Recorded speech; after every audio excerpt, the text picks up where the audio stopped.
Arlen, and my assigned topic is selective self-presentation and impression management. So, according to Goffman in 1959 and Larry in 1995, self-presentation is the process of controlling how one is perceived by other people. To construct positive images, individuals selectively provide information about them and carefully cater this information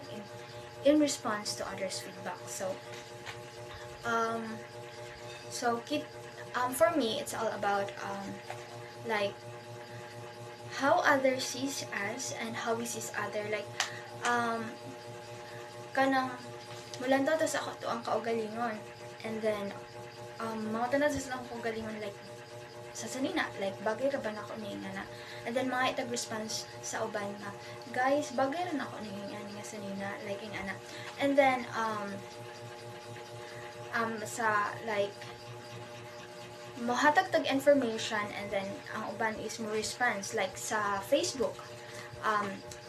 mo post tag picture like nga na, and then ang uban is mo response dayon like gupahanin mo uy bagay nimo na nga na, and then sa social media is napadali na siya karon, which is daghan kaayo ang mohatag na nimo og feedback about sa imong mga posts, and then which is ganahan pud ta kay naay ka ng mga feedback nga like mga comment nila nga mga tsada sa atong mata, and then also nasa example which is even nga ang imong nga post is naka-public, even imong nga post is naka-private or only nga makakita is imong nga friends, but nasyo sa example like ang isa ka child is iyang agi-hate ang iyang classmate, and then iyang classmate iyang gi-hate, and then gi-post niya sa social media, and then kampante na kay siya siyang kaugalingon kay dili niya makita or makasulti siya nga ako ang maning account wala may labot like nga na, and then which is kana siya makakuha siya og gubot kay wala ka gahuna-huna nga ang friend nimo sa Facebook is makakita ana, and then ang kanang imong kaaway is friend po nila, ang kanang imong kaaway is friend po nila, and then muna magkagubot like daghan kayong hitabuin ana tungod lang sa post sa social media. So be careful lang gid sa ato ang mga gipa-post sa social media para dili ta madaot, and then dili ta makapangdaot sa uban. And then, according to Bell in 2013, so, ang social media karon is grabe naka-famous, which is ang tanang information nato is murag na ana tanan sa social media, especially kanang sa uban nga like ang mga number nila gipamutang na dito, which is wala naka private ang ilahang mga number. So daghan na pong nahitabo like na fake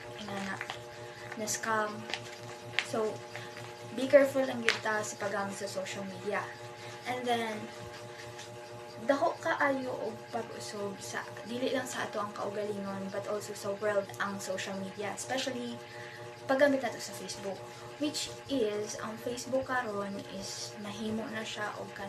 tanang information sa ato ang life is naano dito. Tagamata nato sa buntag, kita tanan experience ani tagamata nato sa buntag sa una atong ginabuhat is bata pa ta kay buutan ko no hi mag-pray ingana then good morning sa ato ang mama papa, then usahay gani ang iro ato pag gani good morning mga manok ingana. Pero karon ang nahitabo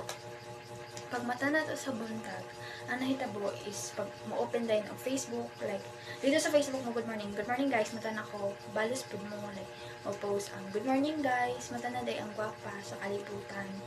like ingana. So on social media is dito na nato gina-share tanan naton panghitabo, like sa panghitabo sa ato ang life kung asa ta naabot inana gina-share na nato kung asa ta moadto, especially ang ato ang mga problema gina-post na sa Facebook like kanang nasakitan inana daw kay problema ingana, then and also ang ato ang diary which is sa una ginasulat lang nato pero karon gina-post na naghimo ng vlog kung asa ta naabot, gina-video na, yun na. And then, mga picture. Ang mga picture na to is gipang post na, which is sa una naka-album lang ato ra makakita, ang makakita lang atong family, friends, mga silingan ina, pero karon bisan lagyong lugar makakita na sa taong picture, bisan dili na to kaila makakita na sa taong picture, makahatag pud og response or mga comment kanang mga comment na kamo ng mga comments sa ato ang mga picture. And then also, ang Facebook is, according to Focal in 1998, ang through social media is dali lang po ta makakonfess. Like, daghang nakarelate ana nga dili makasulti sa personal, so sa Facebook na lang or sa chat na lang isulti ko unsa ilahang gibati sa isa ka tawo. Like, ing ana. So, and also, which is so dili siya maayo nga sa tanang panahon is i-share nato tanan-tanang nahitabo sa ato ang lives sa Facebook, pagpasagad tag post, and also kanang magpasagad tag post bisan shared post na pero naday uban nga nalain na ingana. So be careful, we should kanang be careful lang gyud sa atong mga gipang post online and sa mga picture nga gipang post, and kay daghan nang nahitabo like ang picture gigamit og mga fake account or mga poster nga na. So be careful lang. That's all.